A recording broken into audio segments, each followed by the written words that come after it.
गरीब सेना के बैनर तले दर्जनों सड़क पर रहने वाले और समाज की अंतिम पंक्ति कहे जाने वाले लोग अपने बच्चों और परिवार के संरक्षण की गुहार लगाने जिलाधिकारी कार्यालय पहुंचे और अपनी दयनीय स्थिति से अवगत कराकर एडीएम सिटी कामता प्रसाद को ज्ञापन सौंपा। एडीएम सिटी ने स्थिति को भांपते हुए समस्या के समाधान का आश्वासन दिया।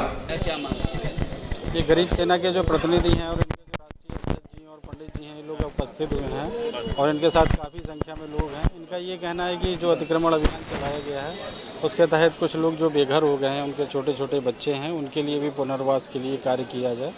तो इनकी बात जेन्युइन है। कोई भी अगर इस तरह का आदमी जिसको रहने की समस्या है, उसके रहने का और पुनर्वास के लिए उसको एक उचित जगह रखने के उपरांत ही ये कार्रवाई की जाए। और इनका ये भी कहना है कि प्रॉपर अतिक्रमण अभियान की सूचना भी दी जाए। तो हम सूचना एक कॉपी एक इनको भी देंगे और वहाँ के स्थानीय लोग जहाँ पर ये अभियान चलाया जा रहा है उनको भी देंगे कि अगर उनमें से कुछ लोगों को ये दिक्कत है कि उनको रहने की दिक्कत है या उनके सर पे छत नहीं है, तो ये भी हमारा ही काम है कि इस तरह के लोग जो बेघर होते हैं उनके लिए रहने की और व्यवस्था जो उनकी जो है वो भी सुनिश्चित कराई जाए।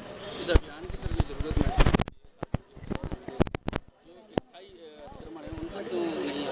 नहीं, स्थायी और अस्थायी दोनों प्रकार के अतिक्रमण हटेंगे, चूँकि जो हमारी नगर निगम या एडीए की ज़मीनें या जो शहर के भीतरी क्षेत्र हैं, चूँकि मेरे द्वारा भी लगातार भ्रमण किया गया तो देखा गया है कि शहर में काफ़ी जगह पर जाम और अतिक्रमण की स्थिति है, उसे भी खाली होना चाहिए जिससे आम नागरिकों को भी सहूलियत प्रदान हो।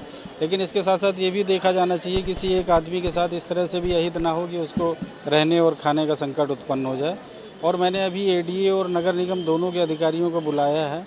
एक इस तरह का प्रोग्राम चाक आउट कर रहे हैं कि जो अतिक्रमण जो बड़े रूप में जो हमारे जनपद में है, जिसको हटने से एक व्यवस्था जनित सुधार आएगा, उनको प्रायोरिटी में लेकर उसको पहले और सुसंगठित रूप से और सुव्यवस्थित रूप से उसको चलाया जाएगा कि जिससे कि अभियान चले तो उस दिन सारे मजिस्ट्रेट, सारे अधिकारी और सभी लोग वहाँ पर मौजूद हों और वो अतिक्रमण हटे, जिससे शहर साफ सुंदर और अच्छा दिखाई दे। अभियान के लिए जो पुरानी जगह थी उन्हें तो छोड़ दिया गया, नई जगह चिन्हित कर ली गई है। जब अतिक्रमण हटाया गया था फिर अतिक्रमण हो गया, उन्हीं जगह को नहीं अतिक्रमण। अब इसमें उन विभागों से ये भी चर्चा कर ली जाएगी। आपने अच्छा बिंदु बताया है कि जहाँ पर ये हटा लें तो उसको स्थायी रूप से उसको कवर्ड करने का या अपने पोजीशन में लेने का भी कार्य करें, जिससे पुनः वहाँ अतिक्रमण ना हो सके। तो भूमाफियाओं को चिन्हीकरण किया गया, उनका क्या कार्रवाई कर रहे हैं? भूमाफियाओं को जो इस तरह के हैं उनकी चिन्हित कर ली गई है। पुलिस और सभी विभागों से रिपोर्टें प्राप्त हो गई हैं, जिसके क्रम में जो चिन्हित हुए हैं उनके विरुद्ध वैधानिक कार्रवाई और जो प्रथम सूचना रिपोर्ट दर्ज करने की कार्रवाई या जो भी कार्रवाइयाँ होनी है वो भी समय के अंतर्गत संपादित कराई जाएंगी।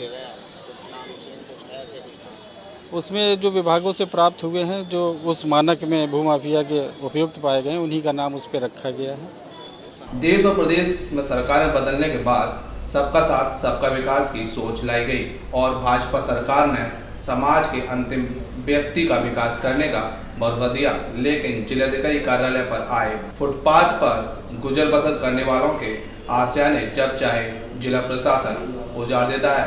आगामी बरसात से बचने के लिए गरीब लोहारों ने अतिक्रमण के नाम पर अस्थायी घरों को न उजाड़ने की गुहार लगाई। सच्चाई यह है कि सरकारें गरीबों को सपने दिखाकर वोट तो ले लेती हैं, लेकिन इन्हें दरकिनार कर देती हैं। गरीब सेना के अध्यक्ष लव पंडित ने सरकारों की निंदा करते हुए नन्हे मुन्ने बच्चों की जान की रक्षा करने हेतु इनके संरक्षण की अपील की।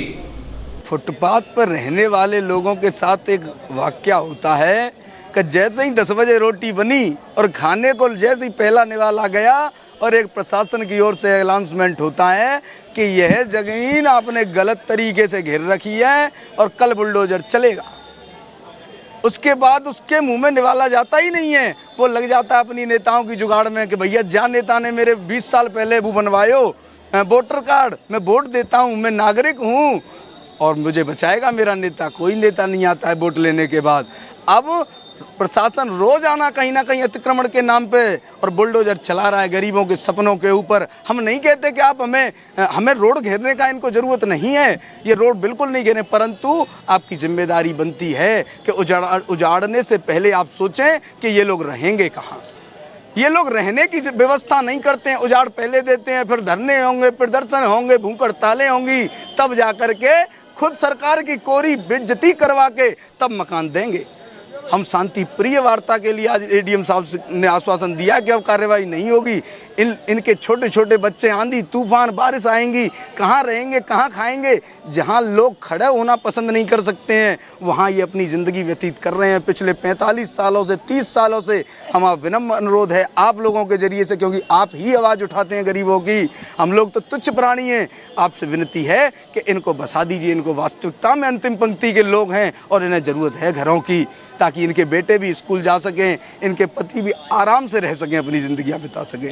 जाति के लोग कह रहे हैं गरीब हैं, भिखारी हैं, वो लोग उन दिनों को भूल गए कि मुगलों से लेकर के ये महाराणा प्रताप के वंशज हैं। इन्होंने अपने घर इसलिए त्यागे क्या, ताकि हम जैसों की बहन बेटियां, आप जैसों की बहन बेटियां सुरक्षित रह सकें। प्रत्येक समाज का एक व्यक्ति देश की धरोहर है, लेकिन समाज के अंतिम व्यक्ति का विकास करने का दावा करने वाली सरकार के जनप्रतिनिधियों को यह लोग दिखाई नहीं देते।